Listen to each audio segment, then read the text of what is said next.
Bonjour à tous, j'espère que vous allez bien. On se retrouve pour l'analyse de Cardano. C'est vous qui l'avez choisi en commentaire. Je vous rappelle, vous avez la possibilité de voter cette fois-ci entre Plume et Jupiter. Le coin qui reviendra le plus gagnera l'analyse. Également, n'hésitez pas à me proposer d'autres altcoins que je pourrais analyser. Je vous rappelle également qu'on a un service d'algorithme qui est mis en place gratuitement. Ce sont des algorithmes qui vont générer des gains tout simplement.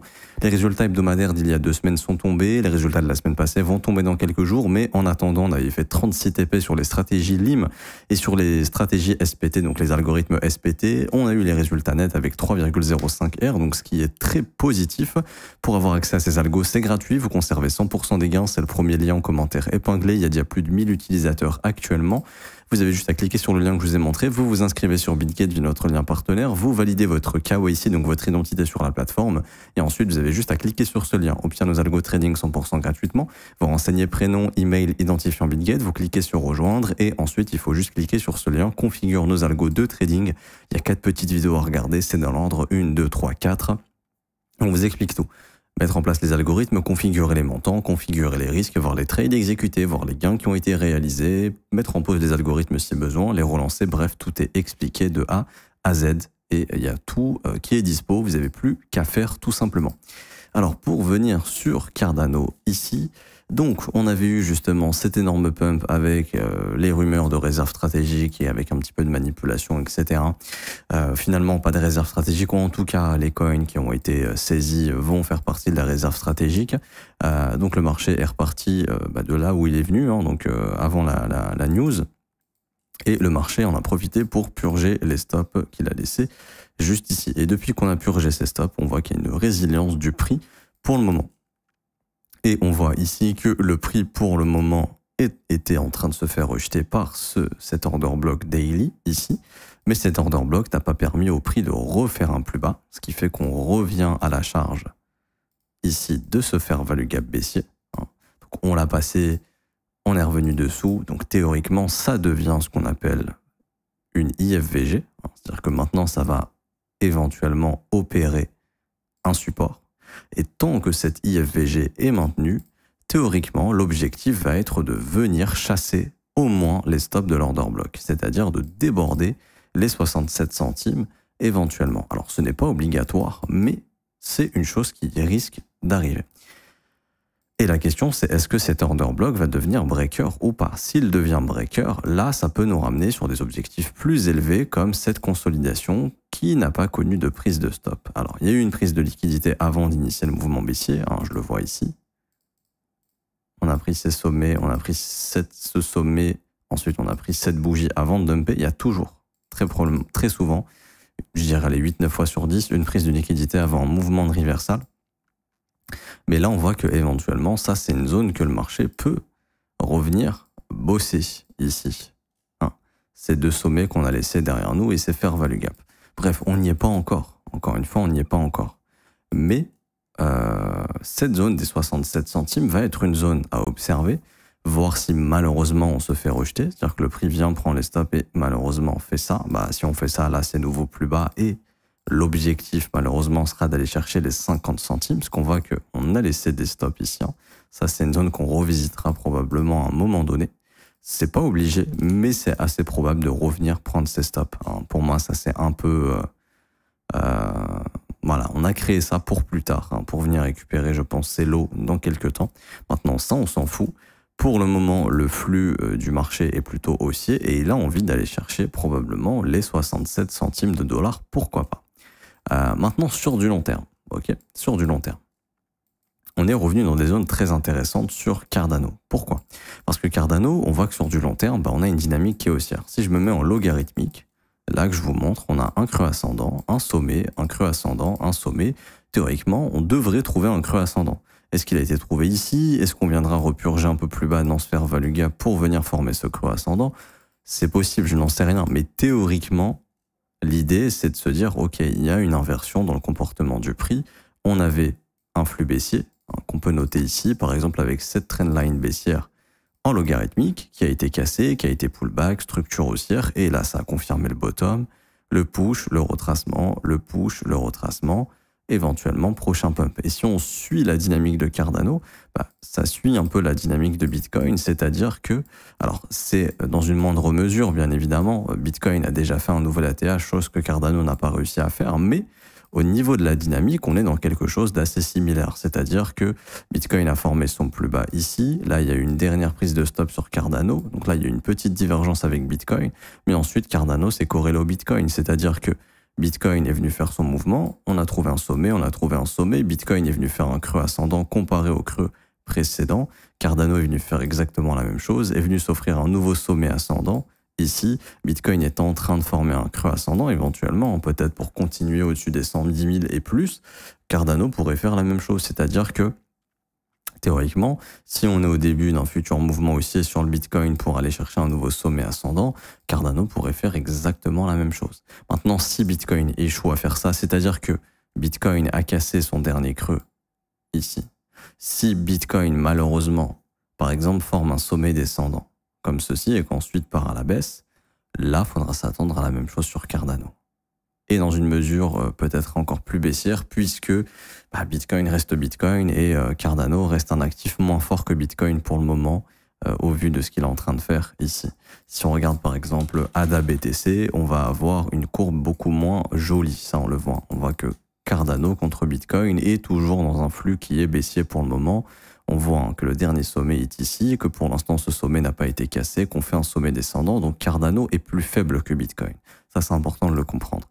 Donc si jamais Bitcoin nous fait malheureusement la spéciale, c'est-à-dire Market Structure Shift, retour en zone OTE, donc RLZ Short, et qu'il forme un sommet descendant ici, attendez, je suis en logarithmique, on va passer en régular, hop, bon, oubliez ce que j'ai dessiné ici, mais grosso modo, cassure du dernier creux ascendant, et malheureusement retour RLZ short, et que là on trouve un sommet descendant et qu'on fait ça, par exemple, là ça c'est pas du tout bon pour Cardano, puisque Cardano BTC est bearish, donc si jamais Bitcoin fait des mouvements comme ça, Cardano va littéralement se faire éclater par la suite. Donc ça c'est un risque. C'est pour ça que si jamais Bitcoin va chercher la zone de rechargement de short, vous êtes dans une zone à risque majeur sur le marché.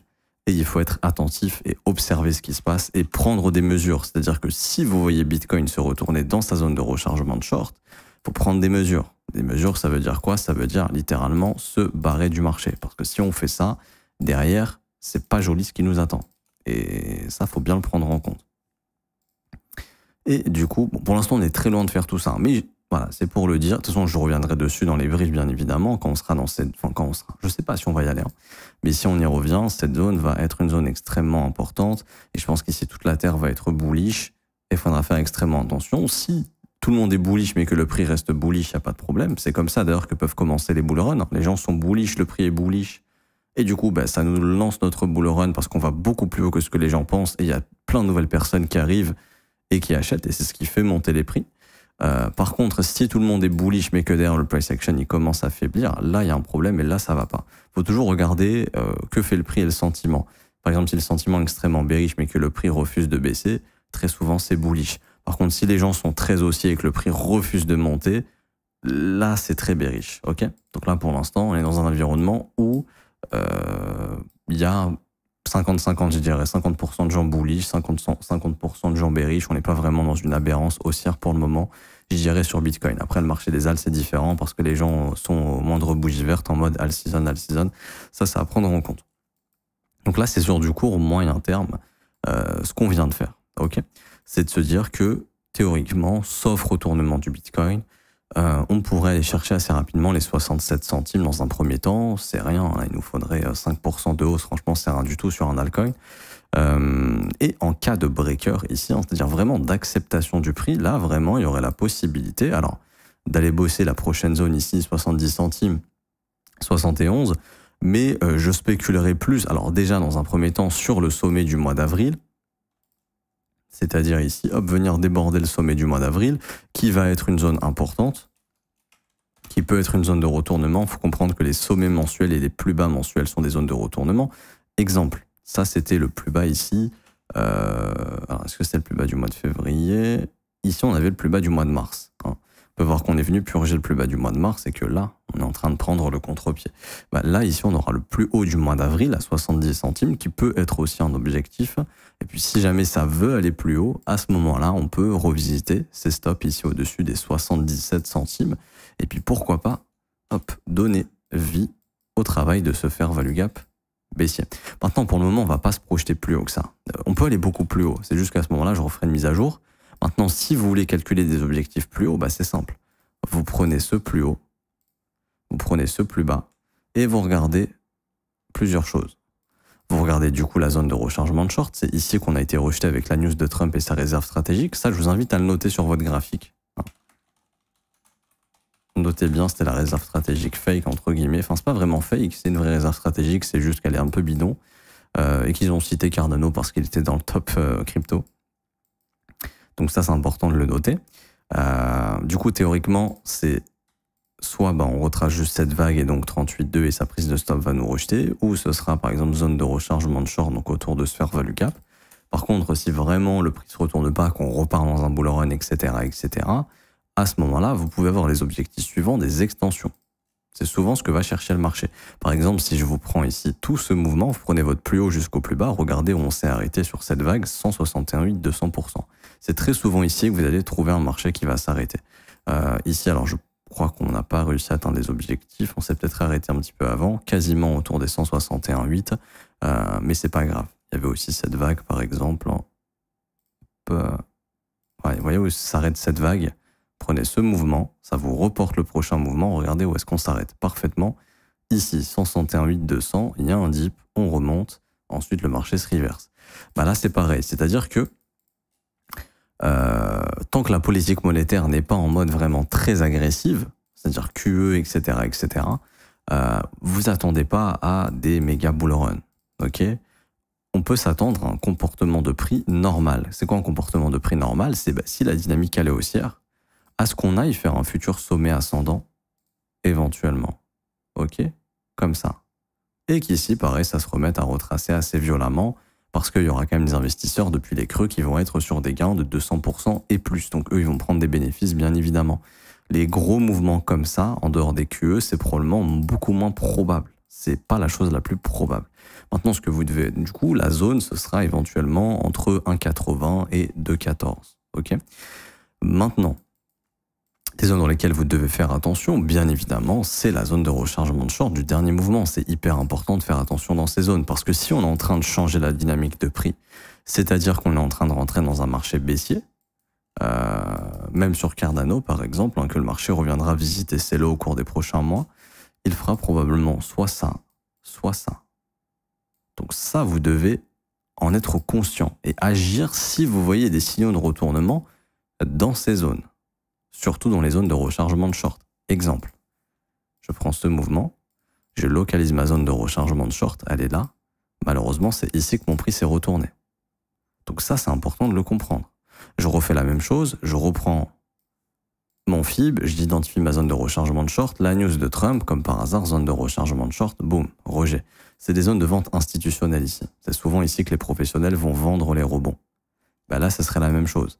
Les professionnels pourraient décider de vendre massivement, éventuellement, la zone de rechargement de short si on y revient. Donc là, ça serait entre 90 centimes et 1,03 $. Donc ça, c'est des zones à absolument observer en cas, malheureusement, de réjection baissière.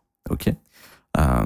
Et si jamais on fait ça, là, on suit cette dynamique. Donc tac, tac, tac. On pourrait faire ça. Et si on fait ça, on viendra bosser ces fair value gap ici, qu'on est venu chercher avec cette petite mèche, mais qu'on pourrait continuer de bosser. Par exemple, ce breaker autour des 44 centimes pourrait être un objectif. Ça ne veut pas dire qu'on va aller chercher ces niveaux-là, bien évidemment.